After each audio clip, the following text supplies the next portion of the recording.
Les volcans m'ont toujours fasciné.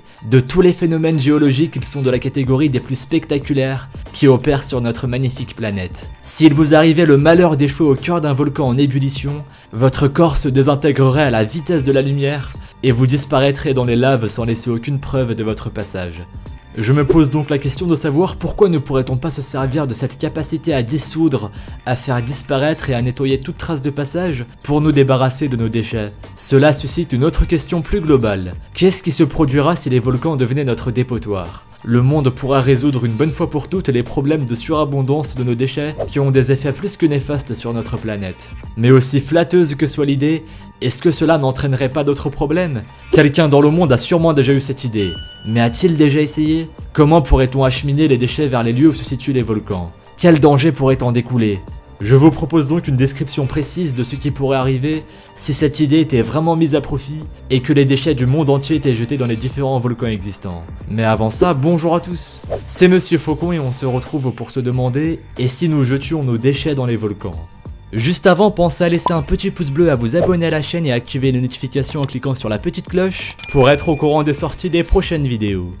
Il est vrai qu'en première inspiration, on se dit que les volcans sont parfaits pour se servir comme incinérateur naturel de déchets. On y voit une vraie opportunité de se débarrasser de tous les problèmes de pollution. Mais lorsqu'on se fie à leurs autres caractéristiques, ils sont également très dangereux.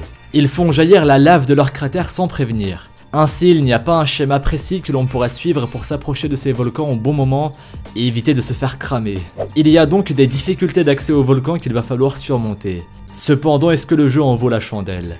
Arriver finalement à braver tous les obstacles et à jeter les déchets dans les volcans ne porterait pas encore plus de préjudice à la planète ? Le premier pas vers la quête de l'incinérateur géant est de détecter le bon volcan, c'est-à-dire celui qui serait encore en activité et qui pourrait détruire convenablement les déchets. Aujourd'hui, on compte seulement environ 1300 volcans actifs ou qui pourraient l'être sur le globe.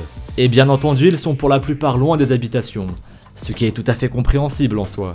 Mais cette distance n'est pas notre avantage, parce qu'il faudra transporter les déchets jusqu'au volcan, et cela coûtera très cher. En dehors de ce fait, on pourra une fois sur les lieux se rendre compte que le volcan n'est pas du type souhaité, l'investissement aura donc été vain.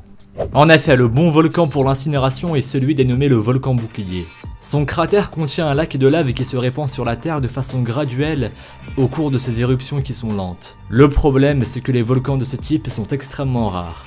On est plus enclin à tomber sur ses cousins germains appelés stratovolcans. Ce dernier est plus offensif que le volcan bouclier. Il est caractérisé par des éruptions explosives causées par l'accumulation des pressions de magma et de gaz.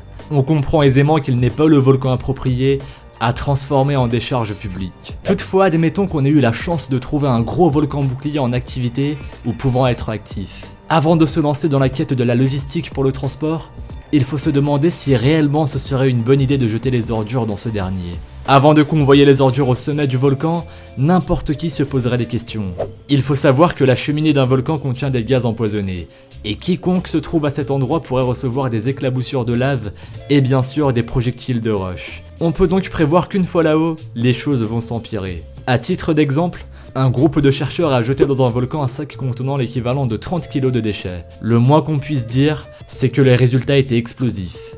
Le fait est que les lacs de lave sont tout sauf stables.